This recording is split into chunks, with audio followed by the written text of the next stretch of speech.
Hello viewers, welcome to our channel. నేను మీ చరణ్ పరిమే. చంద్రబాబు గారు TTD laddu ప్రసాదం లడ్డూలో జంతు ఫ్యాట్ కలిసిందని చేసిన ఆరోపణల్లో డొల్లతనం ఇప్పుడు బయటపడింది. క్లియర్గా ఆయనది కేవలం ఆరోపణ మాత్రమే, డ్రామాలు ఆడుతున్నాడు అని చెప్పేసి తేటతెల్లమైపోయింది.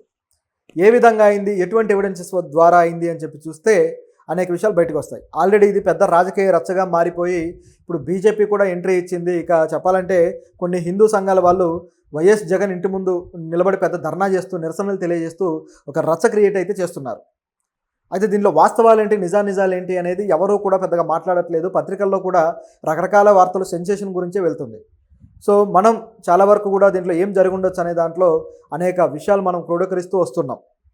ఆ రిపోర్ట్లో కూడా కరెక్ట్గా మెన్షన్ చేస్తూ తీసుకురావట్లేదు. అదేవిధంగా ప్రభుత్వం కమిటీలు వేసి విచారణ చేయట్లేదు అని చెప్పేసి మనం కూడా ఆరోపించాం. తర్వాత ఇప్పుడు తేరుకొని విజిలెన్స్ అలాగే ఎన్ఫోర్స్మెంట్ డైరెక్టరేట్లు కమిటీ వేయడానికి ప్రయత్నించారు. అయితే ఇక్కడ కూడా ఒక సమస్య ఉంది.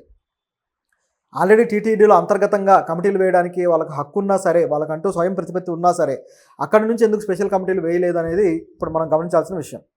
సరే, ఇదంతా ఒక ఎత్తు అయితే ఇప్పుడు తెలిసిన విషయం ఏంటంటే టీటీడీ ఈవో శ్యామలరావు ప్రస్తుత ఈవోగా ఉన్నారు. ఈయన ఒక ఆంగ్ల పత్రికకి ఇచ్చిన ఇంటర్వ్యూలో అసలు నిజాలు బయటపెట్టాడు. టీడీపీ ప్రభుత్వం నియమించిన వ్యక్తి ఈయన. సో ఈ వ్యక్తి ఇప్పుడు అనేక నిజాలు ఈ విధంగా బయటపెడుతూ వచ్చాడు. అసలు ఈయన బయటపెట్టినవి చూస్తే ఇప్పటిదాకా జరిగింది ఏంటి, దీని వెనక ఏమేమి ఉన్నాయనేది అర్థమవుతుంది. ది ప్రింట్ అనే ఆంగ్ల పత్రిక ఆయన ఒక ఇంటర్వ్యూ ఇచ్చాడు. అది వెబ్సైట్ అనమాట. సో ఈ వెబ్సైట్కి ఇచ్చిన ఇంటర్వ్యూలో కొన్ని విషయాలు చెప్పాడు.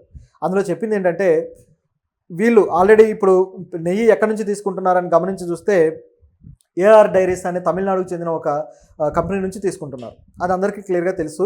అయితే దాదాపు ఇప్పుడు 5 డైరీస్ నుంచి తీసుకుంటున్నారు, 5 సంస్థల నుంచి. కేవలం ఒకటే కాదు, 5 నుంచి తీసుకున్నారు. ఎందుకంటే రోజుకే 100 టన్నుల అవసరం ఏర్పడుతూ ఉందన్నమాట ఆ నెయ్యి. కాబట్టి అంత ఎక్కువగా తీసుకోవాల్సిన అవసరం అయితే ఉంది. ఇది ఒకవైపు జరుగుతూ ఉంది. అయితే దీంట్లో ఈ 5 ఏఆర్ డైరీస్ ఏదైతే ఉందో దీని నుంచి వచ్చిన కొన్ని ట్యాంకర్స్లో కల్తీ ఉంది, నాణ్యత తక్కువ ఉంది అని చెప్పేసి ఇక్కడ టీటీడీలో కొంత నాణ్యత అధికారులు గుర్తించారు. అక్కడ లోపల కూడా ఉంటారు కాబట్టి వాళ్ళు గుర్తించారు. అయితే జూలై 6వ తారీఖున కొన్ని ట్యాంకర్లు వస్తే అందులో 2 ట్యాంకర్లలో నాణ్యత తక్కువ ఉంది నెయ్యి అని చెప్పి గుర్తించి వాటిని వెనక్కి పంపించారు. ఆ తర్వాత మళ్ళీ 12వ తారీఖున వస్తే అక్కడ కూడా కొన్నింటిని గుర్తించి వెనక్కి పంపించారు. ఓవరాల్గా 6 ట్యాంకర్స్లో నెయ్యి నాణ్యత తక్కువ ఉందనేది నిర్ధారణ అయింది.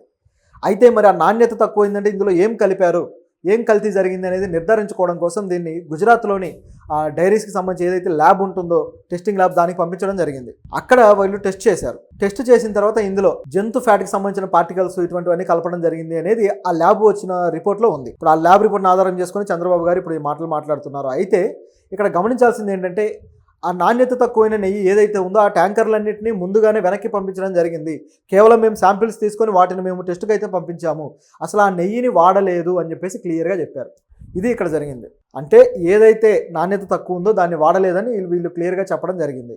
అదేవిధంగా గతంలో ఇటువంటి ట్యాంకర్లు వచ్చినప్పుడు వాటిలోని నెయ్యి మేము వాడకుండా వెనక్కి తిరిగి అనేక సార్లు పంపించాము అని చెప్పేసి ఆ టీడీపీ హయాంలో 16 సార్లు, అలాగే వైసీపీ హయాంలో 18 సార్లు పంపించామని నిన్న జగన్ అన్నాడు. అదేవిధంగా మాజీ టీటీడీ చైర్మన్ వైవి సుబ్బారెడ్డి గారు కూడా ఇదే మాట అన్నారు.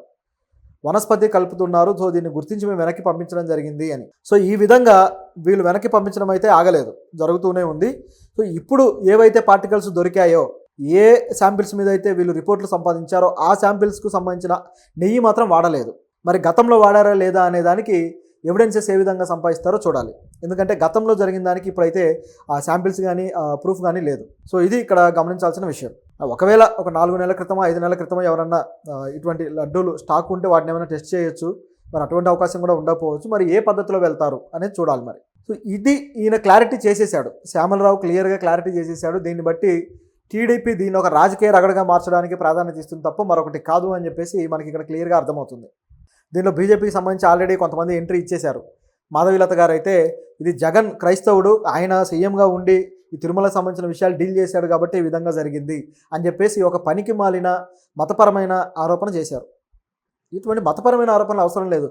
ఆ వ్యక్తి అక్కడ ఎవరైతే టీటీడీ ఆఫీసర్లు ఉన్నారో వాళ్ళ మీద కేసులు నమోదు చేయడానికి చర్యలు తీసుకుంటే అది బాగుంటుంది. కానీ ఈయన మతానుసారాన్ని బట్టి అక్కడ తప్పు చేశాడని చెప్పడం అనేది అది నిజంగా ఒక రకంగా అవతల వాళ్ళ మతాలను కూడా ఇన్సల్ట్ చేయడం. ఇక్కడ 2 మతాలకి అన్ని మతాలకి గౌరవం సమాన స్థాయిలో ఉండాలి భారతదేశంలో. ఇదే లౌకిక తత్వపు స్వభావం. కానీ వీళ్ళు ఏం చేస్తారంటే ఒక మతానికి సంబంధించిన ప్రజలని ఆకట్టుకోవడం కోసం మరొక మతం మీద బురద చల్లడం అనేది మొదటి నుంచి వస్తున్న ఒక ఆచరణ అనమాట వీళ్ళది. అలాగే ఇక్కడ కనపడుతుంది. మరి ఇప్పుడు పవన్ కళ్యాణ్ గారు ఏం చేస్తారనేది చూడాలి. ఎందుకంటే ఆయన దీక్ష చేపట్టారు. ఇక్కడ చూస్తే అసలు ఆయన నెయ్యి వాడలేదంటున్నారు. మరి ఇప్పుడు తప్పు జరిగిందా జరగలేదా, ప్రాయశ్చిత్తం చేసుకోవాలా లేదా, ఇప్పుడు దీనికి సంబంధించిన క్వశ్చన్ అలా ఉండిపోయింది. ఈ ఇష్యూ అంతా ఈ విధంగా జరుగుతూ ఉంటే అసలు సిబిఐ విచారణకి ఎందుకు చంద్రబాబు గారు డిమాండ్ చేయట్లేదు అనేది మరో ప్రశ్న. ఆయన ఆధ్వర్యంలో ఉన్న శాఖల నుంచి చేస్తున్నారు కానీ విచారణలు సిబిఐ విచారణకి వెళ్ళట్లేదు. పైగా ఆయన చెప్పింది, శ్యామలరావు గారు చెప్పిందేమో వెజిటబుల్ ఫ్యాట్ కలిసింది అని, జంతు సంబంధిత అనేది అక్కడ రాలేదు. కానీ చంద్రబాబు గారికి మరి వేరే విధంగా చెప్పారా, లేకపోతే ఎందుకు ఇది జంతు ఫ్యాట్కి సంబంధించిన ఇష్యూగా పరిణమించింది, ఆయన ఆ విధంగా ఎందుకు మాట్లాడారనేది డౌట్ ఉంది. ఇట్లా రకరకాల డౌట్లు అయితే దీంట్లో ఉన్నాయి. ఆ తర్వాత మళ్ళీ ఈ జంతు ఫ్యాట్ కలిసి ఉండొచ్చు అన్నట్టుగా మళ్ళీ మాటలు మార్చడం ఇట్లా రకరకాలుగా జరిగింది. మొత్తానికి ఆ నెయ్యి మేము అసలు వాడలేదని అయితే ఈయన క్లారిటీ ఇచ్చేశారు. ఇదంతా ఒకవైపు జరుగుతూ ఉంటే ఉన్నట్టుండి 19వ తారీఖు నుంచి సడన్గా ఈ లడ్డూకి డిమాండ్ పెరిగింది. ఎప్పుడైతే ఈ ఆరోపణలు వచ్చి బాగా ఇష్యూ అవుతూ ఉందో ఇప్పుడే డిమాండ్ పెరిగింది. అది ఎవరికి అర్థం కావట్లేదు, చాలా ఆశ్చర్యకరంగా ఉంది. సో ఈ డిమాండ్ ఎలా ఉందంటే, అంటే ఇష్యూ మొదలైన రోజుకే, ఇష్యూ మొదలై అప్పటికే 2 days అయింది. ఆ 2 daysలో 19వ తారీఖు వచ్చేసి 3.59 లక్షలు అమ్ముడుపోయింది. అదే 20వ తారీఖు వచ్చేసి 3.16 లక్షలు అమ్ముడుపోయింది. అలాగే 21వ తారీఖు వచ్చేసి 3.66 లక్షలు. అంటే నిన్నటికి ఇంకా బాగా పెరిగింది. సో ఇలా పెరుగుతూ ఉంటే అంటే భక్తులు దాని మీద ఇంకా విశ్వాసంతో ఉన్నారు, నమ్మకంతో ఉన్నారు, నమ్మకం ఇంకా సడలేదు అనేది ఇక్కడ అర్థం చేసుకోవాలి. సో భక్తులలో ఆందోళనలు కూడా త్వరగా తగ్గించే ప్రయత్నం చేస్తే బాగుంటుంది. ఇట్లా భక్తితో ఉన్నప్పుడు దీన్ని చెడగొట్టి లేనిపోని తలనొప్పులు తెచ్చుకోవడం అనేది సరైంది కాదు. ఎందుకంటే ఇక్కడ చూస్తూ ఉంటే దీని వెనకాల చాలా విషయాలు ఉన్నాయని తెలుస్తూ ఉంది మనకి.